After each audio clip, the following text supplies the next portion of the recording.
Hi, wrestling fans. Thanks for clicking the Dreaded D Rose Report. A press conference Thursday kicked off WWE's first ever live tour of Abu Dhabi. Well, anyway, it turned chaotic when KANE attacked John Cena, according to WWE.com. Cena, however, put the big red monster through a table in front of the media. I don't know how that happened. They should just restrain those poor people.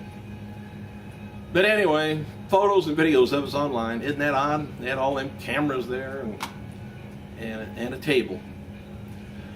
Former WWE superstar Batista, he's going to be playing the role of Diaz in Diaz, you could say too, and the new Rick movie with Vin Diesel. And Fox8.com's got a story up about a 12-year-old Dylan Christian from Cleveland, Ohio. Dylan has a total of all things 4 types of cancer and wants to meet his hero, John Cena. Well, anyway, the folks at Fox8 has contacted WWE. Looks like Dylan's going to meet Cena when they return to Cleveland March 12th for Raw Super Show. Mick Foley, he's wrapping up work on a new children's book. He wrote on Twitter, should be in stores by December. I can't picture. I hope Foley don't put his picture on the book. He scares small children and animals already. But anyway, he must write good books. I don't know. I haven't read none. Anyway, WWE has now turned the R-Truth's bad bump on last Monday's Raw into an angle for the Elimination Chamber. They had got an article up that calls Truth the most dangerous superstar in the WWE Raw Chamber match. Why? On Monday, of course, they talked about the Super Show. R-Truth executed a high-risk slingshot somersault over the top rope onto Miz, crashing to the ground ringside with brutal impact. Dangerous maneuver, which miraculously did not result in serious injury, and it was perfect distillation not only of Truth's explosive athleticism, but the gameness and recklessness, I guess, I'm supposed to say, abandonment of the squared circle. These remarkable qualities define him as the wildest of the wild card superstars, could propel him to a victory in the Raw Elimination Chamber match. He fell flat on his back, and that's supposed to make him, well, it might be reckless, but I don't know about to make him win the Elimination Chamber. Christian wrote on Twitter after someone claiming to be the 2012 Hall of Famer Edge and making a fake appearance in New York later this year. He says on Twitter, if you're planning to go and meet and greet Edge autograph session at a Mega Sports Queensboro, in New York, April 21st, he won't be there. Unfortunately, the owner of the store was fooled by someone claiming to represent Edge. Hopefully something like this doesn't happen again. Something like this did happen maybe 3 years ago in Indianapolis, where Stone Cold Steve Austin was going to show up somewhere at a Walmart, I believe it was, signing autographs, and it ended up being a wannabe. And looked pretty much like Stone Cold too, but I don't know whatever the results of that was, but he got arrested, and I think the store got a little bit of hot water of it too. Marco Corleone, the former Mark Jindrak, has been lobbying recently to recently release WWE developmental talent Alex Kozlov to return to the Mexico's EMLL promotion, so he won't be out of work for a while. Going from developmental right into working. Matches for today's WWE Superstars is going to be Johnny Curtis taking on Tatsu, Slater taking on Gabriel, Swagger taking on Morella. Tag team match, Primo Epico taking on JTG, Michael McGillicuddy. PWF Northeast Pro Wrestling will present their 10th anniversary show February 18th at the West End Rec Center, Providence, Rhode Island. Who's going to be there? It's going to be the Nasty Boys, Knobs, and Sags. And you would swear Hogan would have to be there somewhere to make sure they showed up. And Steve Corino is scheduled to appear. Dave Batista revealed an altered appearance in a brief video that's online. He's got pretty much a short mohawk, it looks like, and a goatee, and he still looks like a beast. A thinner beast, though. I think he's lost some weight. The official website of Quicken Loans Arena is now advertising The Undertaker and Shawn Michaels for the Raw Super Show taking place at the venue on March 12th. Rock and Triple H previously was announced for the event. Double main event also scheduled, going to be CENA taking on KANE. Got to be another disqualification coming soon, because that's all they ever do with those two. If they ever have a match in with one winner or the other, they're probably the feud to be done. So they'll stretch this out. And CM Punk taking on Dolph Ziggler for the WWE Championship. Oh, little update, I don't know if you knew this. Hall of Famer superstar Billy Graham, he had been released from the hospital after being admitted Sunday for pneumonia and leg infection. He is on heavily antibiotics right now. Graham is believed to have caught a virus at a wrestling convention last week in Los Angeles, California. Don't know whether that was the cauliflower reunion or not.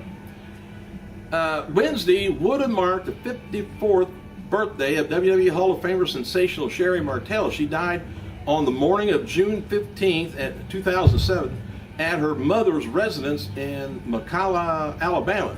The toxicology report stated that Martel died of accidental overdose of multiple drugs in her system, including a lethal concentration of oxycodone. Oh man, anyway. Mickie James has posted on her latest edition of For What It's Worth a section on micheals.com where fans ask her questions. Well, she has asked whether she would consider bringing back her pre-WWE persona, Lexis Lurie, for one night. She responds, she says, ha ha, she says, I highly doubt it, perhaps for fun, but or for charity. But the truth is, Mickie James, Lexis Lurie were always one of the same. I'm much more confident than myself in my own skin now that I, done with that. Before I knew nothing at all, and that's the knowledge of the day. Lexis, I got some calendar pictures of her. I wish I could show you, but I can't on YouTube, of Lexis Lurie. Oh, it's wonderful. Hey, there's some notable donations to Linda McMahon's CENA campaign based on her fourth quarter 2011 earnings statement. Just a little FYI. Who donated to Linda's campaign? Stephanie McMahon did. Can you believe that? Only $2,500. Triple H did, $2,500. WWE attorney Jerry McDevitt donated a total of $7,500. Donald Trump donated $5,000. NBCU executive Bonnie Hammer donated $1,000. WWE Basil DeVito Jr., don't know who he is, he donated $500. Hey, anyway, here's a little update on WWE's attendance figures. On Raw, February 3rd, Topeka, Kansas, 6,000 fans, $160,000. February 4th, the next day, Wichita drew about 4,500 fans, $145,000. SmackDown, February 4th, Spokane, 3,000 fans, $85,000. Raw, February 5th, Wichita, 3,500 fans, $105,000. SmackDown on February 5th, Salt Lake City, Utah, 4,000 fans for $105,000. And as noted before, WWE's Jimmy Snuka, the legend, is recovering from right ankle replacement. Snuka was told that he won't be able to wrestle for at least 6 more months, which I didn't know he was wrestling anyway. Jim Ross was asked on Twitter if he hates WWE's rival TNA. He said, hell no. Ross exclaims on his official website, he says, why would I hate TNA? He says, it makes no sense. It provides fans with more product, energy, more importantly, to me it provides wrestlers with another place to live out their dream and earn a living. Same goes for Ring of Honor or any other promotion. The healthier those companies are, the better it is for the overall gender. Anyone who thinks I hate other wrestling organizations is the 100% pet coon goofy. He also was asked if he would consider owning the promotion. Ross, he responds, oh Lord, no. He said, I have no desire or funding to attempt to manage my own wrestling company at this stage of my life. There's too many headaches, and I'm not into the sports psychology or managing a daycare center for the wrestlers. Maria Kanellis had also been added to the Ring of Honor website page on the roster page. The former WWE Diva debuted in the promotion in December as a valet for real-life boyfriend, the prodigy Mike Bennett. Sheamus is featured on the cover of the latest issue of Power Slam magazine. Mike Informer, whatever that means. A boy battling cancer hopes to be a hero. Daytona Beach News Journal Mark Merrill's speech on Thursday, making positive choices in life. He talks about battling demons and his wrestling career and his friends that have passed on. You can see that on Daytona Beach News Journal. You want to see the rest of that story. GQ ranks the WWE Champion belt as #2 best sports trophy behind the Stanley Cup. Wichita Falls Times has a story up on Jack Swagger, and he talks about how Jim Ross recruited him to WWE and how he chose pro wrestling career over a career in banking. All right, information here is from Wrestling Globe newsletter. TNA house shows on February 2nd, Columbia, South Carolina drew. Now, I hate to even say this. I'm not making fun or anything. I just hate this. The 400 fans. The next day in Florence, South Carolina, they drew 1,250 fans, and the next day after that, February 4th, Concord, North Carolina, they drew 950 fans. That was from the Wrestling Observer newsletter. I wish they could do. I really do wish TNA could get a lot better house shows, draw from people.